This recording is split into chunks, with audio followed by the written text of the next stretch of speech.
So good morning everyone. आज है 21 जून और आज है 11वां अंतर्राष्ट्रीय योगा दिवस। और हम आ जाते हैं मॉर्निंग में नर्मदा घाट माँ नर्मदा के तट पर और हम लेते हैं हमारा पोजीशन। हम अपने मेट पे बैठ जाते हैं, हमारे स्कूल के बच्चे बैठे होते हैं और स्टेज पर पार्षद विक्रम पटेल और विधायक जी राजकुमार में अपने कुछ भाषण योगा के ऊपर दे रहे हैं। उसके बाद हम लोग भी देखते हैं। उसके बाद मैं करता हूँ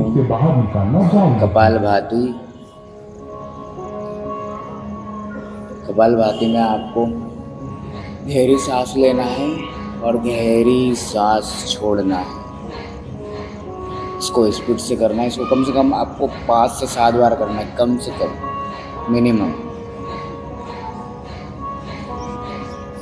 इसको हम कंटिन्यू रखते हैं। और आज का दिन काफ़ी ही क्या बोल सकते हैं, जैसे शानदार हुआ है क्योंकि मॉर्निंग नर्मदा के तट पर और जो व्यूज़। उसके बाद मैं करता हूँ लोम विलोम, ध्यान की मुद्रा में बैठ जाएं। आलोम विलोम। सीधा रखें, सिर ऊंचा तथा आंखें बंद हों। शरीर को कुछ गहरी सांसें लेकर आराम की स्थिति में लाएं। बाईं हथेली को बाएं घुटने पर ज्ञान मुद्रा में रखें। दायां हाथ नासाग्र मुद्रा में होना चाहिए। दाएं अंगूठे को दाहिने नासिका छिद्र पर रखें। बाएं नासिका छिद्र से श्वास अंदर लें, फिर इसे बंद कर लें। दाहिने नासिका छिद्र से श्वास बाहर निकालें। अगली बार दाहिने नासिका छिद्र से सांस भीतर लें। दाहिना नासिका छिद्र बंद करें और बाएं नासिका छिद्र से श्वास बाहर निकालें। यह नाड़ी शोधन या अनुलोम विलोम प्राणायाम का एक चक्र है। 5 चक्र और पूरे करें।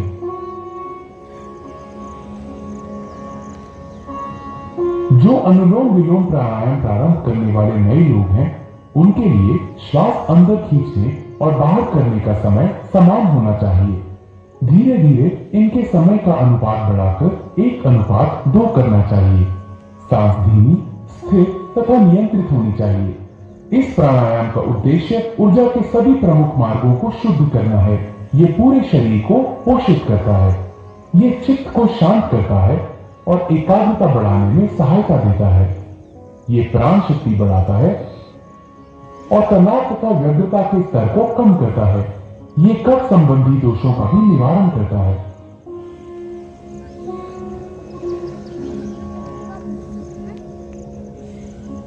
शीतली प्राणायाम।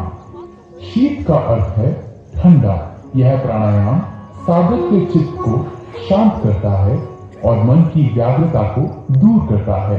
शीतली प्राणायाम अपने नाम के अनुरूप शरीर और मन को शांति प्रदान करता है। पद्मासन अथवा किसी भी आरामदायक आसन में बैठ जाएं। अंजलि मुद्रा अथवा ज्ञान मुद्रा की अवस्था में अपने हाथों को घुटनों पर रख लें। जीभ को किनारों से मोड़कर ट्यूब की आकृति जैसा बना लें। इस ट्यूब नुमा जीभ से सांस लेते हुए जितना हो सके वायु को फेफड़ों में भरें और मुंह बंद कर लें और दोनों नासिका रंध्रों से धीरे धीरे श्वास छोड़ें। शीतली प्राणायाम रक्त को शुद्ध करता है। यह शरीर में शीतलता प्रदान करता है। उच्च रक्तचाप वाले व्यक्तियों के लिए यह विशेष लाभप्रद है। यह भूख और प्यास का शमन करता है। कफ और पित्त के कारण होने वाली अपच और अन्य व्याधियों को दूर करता है। यह त्वचा और नेत्र के लिए लाभदायक है। ठंड, कफ अथवा तुंडिका शोथ अर्थात टॉन्सिलाइटिस के मरीजों को यह प्राणायाम नहीं करना चाहिए।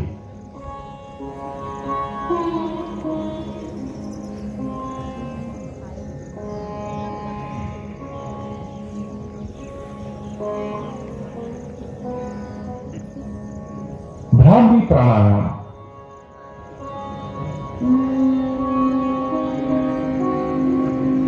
भ्रमर भौरे को कहते हैं। इस प्राणायाम में श्वास छोड़ने के समय जो ध्वनि निकलती है वो भौरे के बुन बुन से मिलती जुलती लगती है। दोनों नस छिद्रों से गहरी सांस भीतर लें। नियंत्रित तरीके से गहरी और स्थिर भौरे की बुन बुन की जैसी ध्वनि के साथ श्वास बाहर छोड़ें।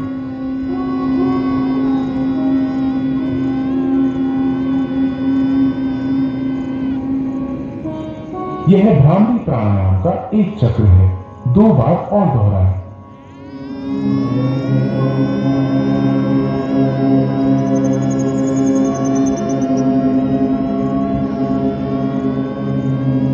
ये अनिद्रा की अच्छी दवा है। इसे तनाव संबंधी विकारों को दूर करने में बहुत कारगर पाया गया है।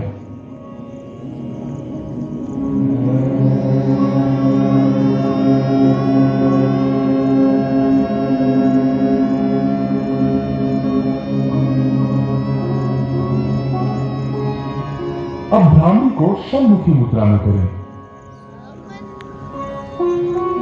अपने कानों को अंगूठों से बंद कर लें।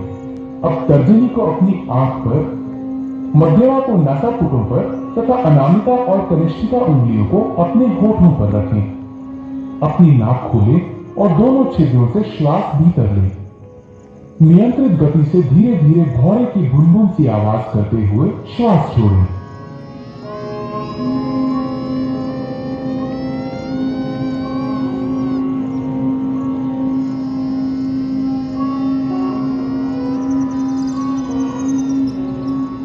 यह एकाग्रता और ध्यान के प्रारंभ के लिए तैयारी करने का प्राणायाम है। ध्यान। आइए अब ध्यान के लिए तैयार हों। ध्यान एक निरंतर चिंतन की प्रक्रिया है।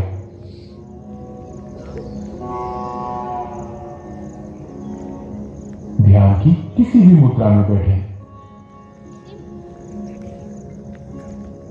अपने मेरुदंड को आरामदायक स्थिति में सीधा रखें। ज्ञान मुद्रा ग्रहण करें।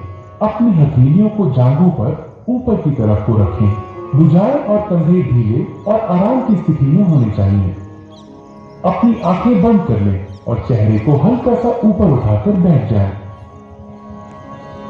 आपको एकाग्र होने की आवश्यकता नहीं है, वरन केवल अपनी दोनों भौहों के बीच हल्का ध्यान दें और अपनी सांसों के प्रति जागरूक हों। ध्यान मस्तिष्क को शांत और आनंदमय रखता है। ये एकाग्रता स्मृति विचारों की स्पष्टता तथा इच्छा शक्ति को बढ़ाता है। ये पूरे शरीर और मस्तिष्क को सही तरह से आराम देकर उसे पुनः चैतन्य कर देता है। ये सकारात्मक भाव चलाने में सहायक है। ध्यान हमें आत्मानुभूति की दिशा में आगे बढ़ाता है। ध्यान की स्थिति में बने रहें।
आप सभी को आज के 11वें अंतर्राष्ट्रीय योग दिवस जिला स्तरीय माँ अहिल्या के इस पावन तट पर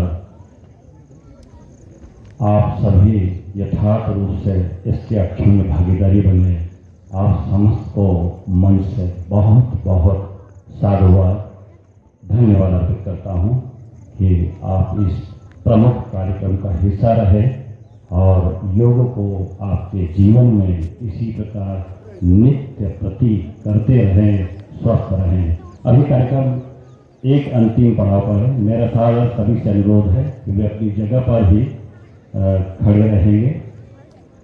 हमें योग के लिए एक संकल्प, सूक्ष्म संकल्प है, उसे लेना है। तो सभी महानुभाव से मेरा अनुरोध है कि वे अपने मेरे साथ साथ दोहराएंगे। ओके, योगा खत्म होने के बाद हम लोग लेते हैं शपथ एंड उसके बाद मैं ले लेता हूँ कुछ शॉट्स एकजुट होकर इतना अच्छा राउंड में एंड उसके लिए मैं योग कुछ और शॉट्स लेने के बाद छोटे से जीवन का महान विस्तार। उसके बाद मैं मिलता हूँ अपने स्टूडेंट्स से और करते हैं कुछ बात और हम दे देते हैं बच्चों को थोड़ा बहुत ज्ञान और फिर कुछ पिक्स और फोटोज़ अच्छे से क्लिक करवा कर फिर मैं जाता हूँ अपने क्लास की ओर, रोशन डांस एकेडमी, और मैं फिर आ जाता हूँ अपनी बाइक के पास और इसी ब्लॉग को मैं यहीं ख़त्म करता हूँ। सो बाय बाय एवरीवन।